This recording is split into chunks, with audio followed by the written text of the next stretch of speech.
مال نہیں چاہیے.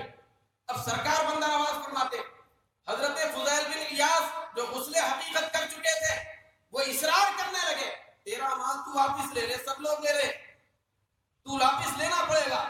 وہ کہنے لگا کہ مجھے مال کی ضرورت نہیں ہے. تو آپ نے پلٹ کر پوچھا حضرت فضیل بن الیاس نے, حالانکہ کچھ منٹ ہوئے ہیں توبہ کر کے, کچھ منٹ ہوئے بھئی, ابھی تہجد نہیں پڑھی گئی بھئی, ابھی روزہ نہیں رکھا گیا بھئی, ابھی سجدہ نہیں کیا گیا بھئی, ابھی تلاوت نہیں کی گئی, ابھی فہم قرآن و فہم حدیث نہیں ہوا, ابھی تعلیم کا آغاز نہیں ہوا. ایک لمحہ ہوا, ایک انقلاب کا لمحہ آیا, ابھی غسل حقیقت کیے ہیں, توبہ سچی توبہ کے ذریعے سے. وہ یہودی سمجھ گیا اور وہ کہنے لگا کہ مجھے مال نہیں چاہیے. تو آپ نے پلٹ کر پوچھا کیا چاہیے؟ تو کہنے لگا آپ کے پیر کے نیچے جو خاک ہے وہ خاک چاہیے. سبحان اللہ. سرکار بندہ نواز فرماتے ہیں کہ اب وہ غسل حقیقت کی برکت کا عالم یہ تھا, آنے واحد میں کایا پلٹ گئی. یہودی دیکھنے لگا اور سمجھ گیا کہ اب یہ ڈاکوؤں کا سردار نہیں, یہ ولیوں کا سردار بن گیا ہے. سبحان اللہ. تو آپ کے قدم کے نیچے کی خاک چاہیے. تو آپ نے, اور چونکہ یاد رکھیں ہر ولی نہ مانگنے پہ بھی دینے والے ہوتے ہیں, تو مانگنے پہ کتنا دینے والے ہیں؟ سبحان اللہ. ہر ولی نہ مانگنے پہ بھی دینے والے ہوتے ہیں, مانگنے میں تو بہت دینے والے ہوتے ہیں. تو اب وہ کہنے لگا کہ مجھے مال نہیں, خاک چاہیے.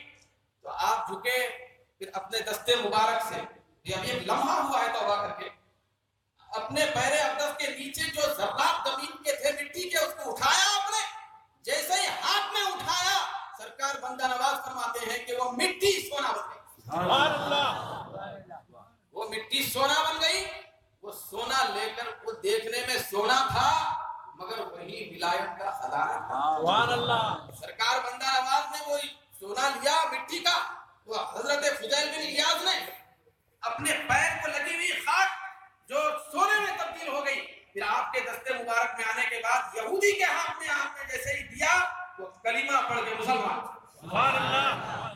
دیکھیں کہ ولیوں کے قدم سے لگنے والی خاک کی یہ تاثیر ہوتی ہے کہ یہودی بھی کلمہ پڑھنے پر مجبور ہو جاتا ہے. ہم نام لینے والے ہیں تو پھر ہمارے ساتھ لطف و کرم کا عالم کیا ہوگا. سبحان اللہ.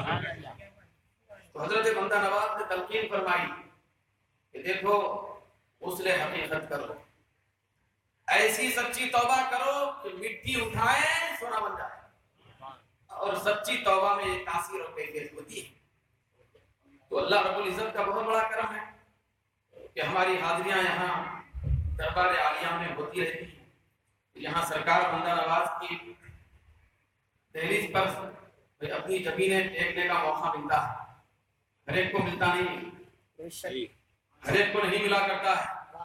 تو ٹیکنے کا موقع ملتا ہے کہ بڑی کرم نوازی ہے, ان کا کرم ہے.